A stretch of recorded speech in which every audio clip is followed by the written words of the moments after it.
Hi, hello, good morning. எல்லாருக்கும் தமிழ் புத்தாண்டு நல்வாழ்த்துக்கள். காலையில் எப்பவும் போல் ரொட்டீன் ஸ்டார்ட் ஆகிடுச்சி. இன்றைக்கி கொஞ்சம் அதிகமாகவே வேலை இருக்கும். ஏன்னா தமிழ் புத்தாண்டு வேலை எக்ஸ்ட்ரா இருக்கும்ல. ஸோ அதனால தான் படிக்கிற வேலை. பசங்களுக்கு காலையிலே தலைக்கு ஊற்றியாச்சு. அவங்க வேலையெல்லாம் முடிச்சுட்டு அதுக்கப்புறம் பால் பசங்களுக்காக பால் வச்சாச்சு. அதை குடித்த பிறகு அடுத்தடுத்து சமைக்கிற வேலை, வீடு வந்து க்ளீன் பண்ணுற வேலை அப்படின்னு போயிட்டே இருந்துச்சு.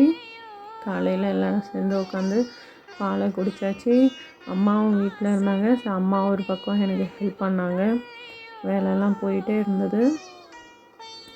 காலையில் எப்போவுமே பார்த்திங்கன்னா பால் குடித்தோடனே பாப்பா வந்து எப்போவுமே பாப்பாவது தம்பியாவது 2 பேருமே சரி, அவங்க குடித்த கப்பை எடுத்துகிட்டு போய் கரெக்டாக சிங்கில் எடுத்துகிட்டு போய் போட்டுருவாங்க. இதை ரெகுலராக நான் ஃபாலோ பண்ணிக்குவேன்.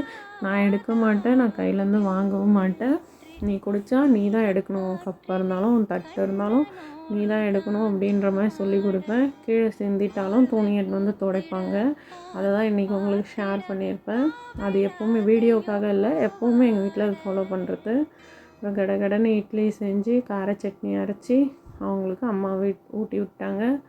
உடனே 10:30க்கெலாம் சமைக்க ஸ்டார்ட் பண்ணியாச்சு. ஏன்னா 2 பேருக்கும் ரொம்ப பசி எடுத்துக்கும், சீக்கிரமாகவே பசிச்சிரும். அதனால் வந்து வேகமாக சமைக்க ஆரம்பிச்சிட்டேன். சக்கரை பொங்கல் ஃபஸ்ட்டு சக்கரை பொங்கல் வச்சுட்டோம். சக்கரை பொங்கல் வந்து எப்படி செஞ்சேன்னு கொஞ்சம் வேகமாக தான் வீடியோ என்னால் போட முடியுது, ஃபுல் வீடியோ போட முடியல. ரெசிபிஸ் தனியாகவே நான் வீடியோ எடுத்து வச்சுருக்கேன். யாருக்காவது வேணும்னா நான் ஷேர் பண்ணுறேன், சரிங்களா? சக்கரை பொங்கல் செஞ்சுட்டு சாம்பார், வடை, பாயாசம் எப்பவும் போல் எல்லாம். சக்கரை பொங்கலில் எதுவுமே நான் பாகு எடுத்து தான் ஊற்றுவேன். அது நல்லா கலரும் கொடுக்கும், டேஸ்ட்டும் கொடுக்கும். சக்கரை பொங்கல் ரெடி ஆகிட்டே இருந்தது. ஒரு பக்கம் சாம்பார் பருப்பில் போட்டு சாம்பாருக்கு ரெடி பண்ணேன். படைக்கிறதுனால என்னங்க, மாங்காய், முருங்கைக்காய், கத்திரிக்காய் சாம்பார் தான். அந்த சாம்பாரும் வந்து ஒரு சைடு ரெடி ஆகிட்டே இருந்தது. இன்றைக்கி வந்து இந்த வருஷம் வந்து எல்லாருக்கும் ரொம்ப சந்தோஷமாக ஆரம்பிக்கணும், நல்லதாகவே ஆரம்பிக்கணும்னு கடவுள்கிட்ட வேண்டிப்போம். எனக்கு என்னமோ கடகராசிக்கு இதுக்கப்புறம் தான் நல்லா இருக்குன்னு போட்டிருக்காங்க. யார் யார் கடகராசியோ கண்டிப்பாக தெரியும்னு நினைக்கிறேன். ஸோ இதுக்கப்புறம் படாத பாடு பட்டாச்சு 3 வருஷம். இதுக்கப்புறம் எல்லாம் பாசிட்டிவாக ஆகணும், எல்லாம் நல்லா இருக்கணுன்ற மாதிரி தான் போயிட்டு இருக்குது. எல்லாம் நல்லாயிருக்கும். சாமி படைக்கிறதுக்கு எல்லாம் ஃபாஸ்ட்டாக ரெடி பண்ணிக்கிட்டே இருக்கோம். ஒரு பக்கம் சக்கரை பொங்கலுக்கு ரெடி பண்ணியாச்சு. திராட்சை போட மாட்டேன். நிறைய பேர் திராட்சைலாம் போடுவீங்க, நான் போட மாட்டேன். ஏன்னா வந்து அது பிடிக்காது. எங்கள் வீட்டில் இருக்கிறவங்க யாருக்கும் திராட்சை, கேஷு மட்டும் சாப்பிடுவாங்க. ஸோ நெய் கொஞ்சம் தாராளமாக ஊற்றி கேஷு போட்டு முடிச்சாச்சு. நீங்கள் பாகு எடுத்து போடும்போது நல்ல கலராக வரும். சக்கரை பொங்கல் நல்லாயிருக்கும், டேஸ்ட்டாகவும் இருக்கும். அப்புறம் சாம்பார் பொடி, மிளகாத்தூள்லாம் கொஞ்சம் போட்டு வதக்கி ஃபஸ்ட்டு நான் கொஞ்சம் தண்ணி ஊற்றி வேக வச்சுருவேன். அதுக்கப்புறம் தான் பருப்பு, புளி வந்து சேர்ப்பேன். ஃபஸ்ட்டு மாங்காய் அதெல்லாம் போட்டு மூடி வச்சு வேக விட்டுருவேன். அதுக்கப்புறமா நிறைய பேர் வந்து பருப்பு கூட எல்லாமே போடுவீங்க இல்லையா? ஸோ நான் அந்த மாதிரி தான் செய்வேன். நல்லாயிருக்கும் சாம்பார். இந்த மாதிரி ட்ரை பண்ணி பாருங்கள். அப்புறம் வெறும் இந்த உருளைக்கிழங்கு பொரியல் வேணாம், வேறு ஏதாவது காய் சேர்க்கலான்னு சொல்லிவிட்டு அவரைக்காவும் உருளைக்கிழங்கும், ஏன்னா பசங்க உருளைக்கிழங்கு மட்டும் எடுத்து சாப்பிடுவாங்க. அவரைக்காவும் சேர்த்து போட்டால் சாப்பிடுவாங்க. நடுவில் வடைக்கும் ரெடி பண்ணிட்டேன். கடலப்பருப்பு வடை செய்யலான்னு அதை ரெடி பண்ணியிருந்தேன். பசங்க அதுனா விருப்பமாகவே சாப்பிடுவாங்க. ஸோ அதுவும் ஒரு பக்கத்துலேயே ரெடி பண்ணியாச்சு. பொரியல் ஒரு பக்கம் ரெடி ஆகிட்டு இருந்தது. சாம்பார் ஒரு பக்கம் கொதித்து ரெடி ஆகிடுச்சு. வேகமாக படைக்கணும். எல்லார் வீட்லேயும் படைக்கிற நாள்னால் வந்து எப்படியும் லேட் ஆகிடும்ல.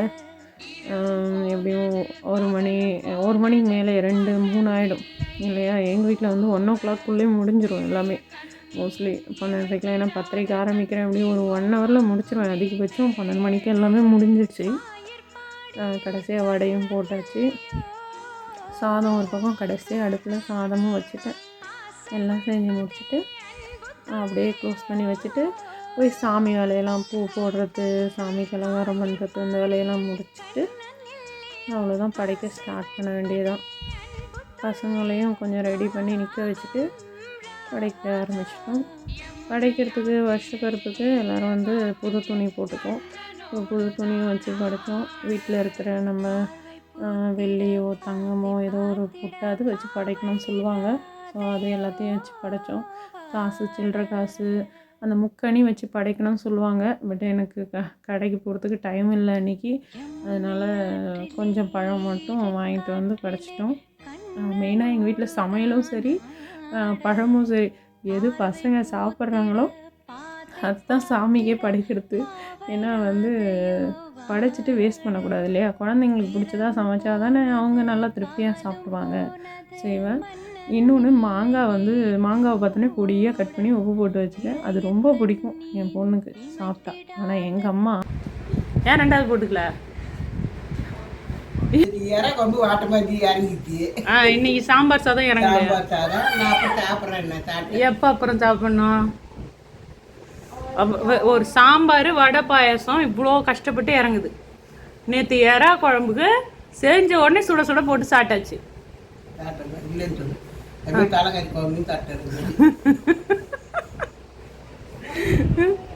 உங்களை நம்பி மாத்த செஞ்சிச்சு. இப்போ இதெல்லாம் என்ன பண்ணுறது?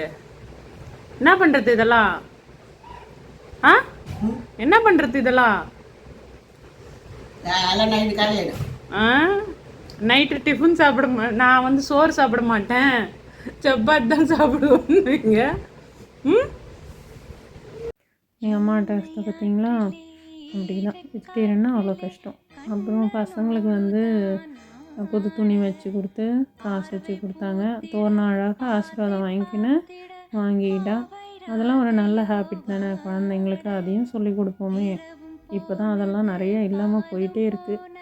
அப்புறம் வந்து அப்போவே அந்த ட்ரெஸ்ஸை போடணுன்னாங்க. அப்புறம் தோர்னாக்கு மட்டும் போட்டு கொடுத்தேன். தம்பி தூங்கிட்டான். பாப்பா போட்டு ஒரே ட்ரெஸ் மட்டும் கிளிப் போட்டிருப்பேன் பாருங்க. அவ்வளோதான். Thank you all. கண்டிப்பாக ஷேர் பண்ணுங்கள், லைக் பண்ணுங்கள், கமெண்ட் பண்ணுங்கள், சப்ஸ்கிரைப் பண்ணுங்கள்.